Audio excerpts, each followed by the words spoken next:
And are you refreshed? Yes. Good. Now what?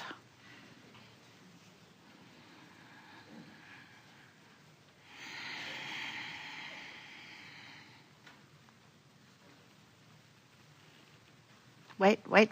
3 people are coming all at once. Sometimes we point over there and they come from over there. It's very strange.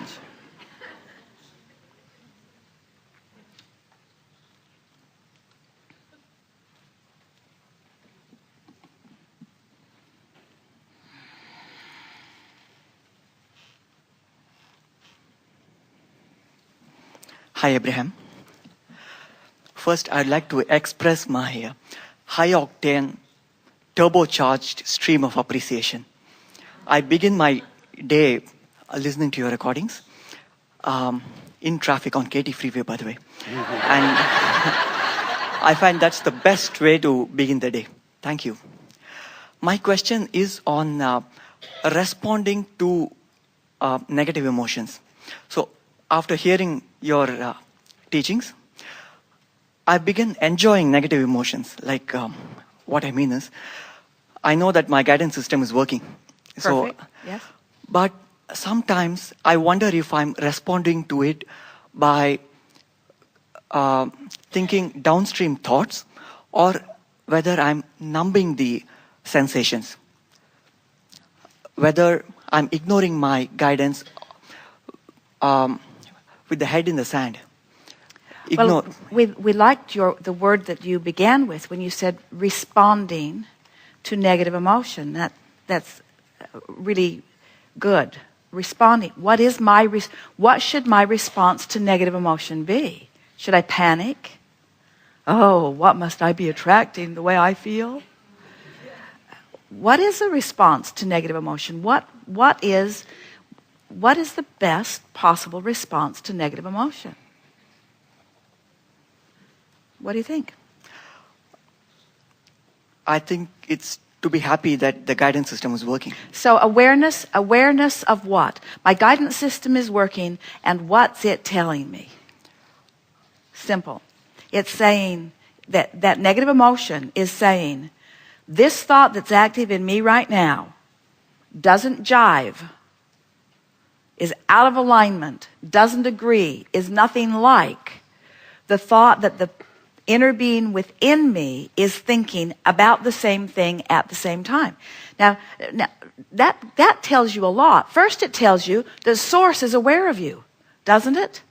In other words, you couldn't have negative emotion if there wasn't a disparity in the emotion. If there wasn't a difference in the vibrational focus, you couldn't have negative emotion. So it means what I'm thinking is different than what source thinks. That's a wonderful response to that.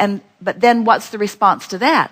If source clearly is feeling differently, thinking differently, vibrating differently than I am, then what would the best possible response be that I could offer? I'm going to try to think myself into alignment with source. So feel around. What we've noticed is the more specific you are, let's start at another place. So there's wanted and unwanted. The more specifically you are focused on unwanted, the worse you feel. The more specifically you are focused upon wanted, the better you feel. So if you're specifically focused, let's say something's happened and you've really been at it, you're in detail, you've had lots of conversations with lots of people, it's really active in your vibration, so it feels quite strong and quite steadily strong. Well, it seems like my response should be, I should just start being very specifically positive. But you can't make that jump. So the answer, the response is, get more general in your negative attention. That's the way to back away from it. In other words, start, because you can't go cold turkey. That's what Esther says to Jerry. I'm going to get better on this, but I don't think I can go cold turkey. And and she's playing about it and being accurate about it with herself. But also, there's a law of attraction reason that no one can just all of a sudden think entirely differently than they've been thinking. It's because the way you've been thinking is what's probably the way you're going to keep thinking. You just want to generally move it on that topic, you see. So, did you hear us earlier when we said that you are in the vortex every day? So if you're in the vortex every day and you're doing work from inside the vortex, which simply is milking it, then when you have this negative emotion and you're saying, what should my response be?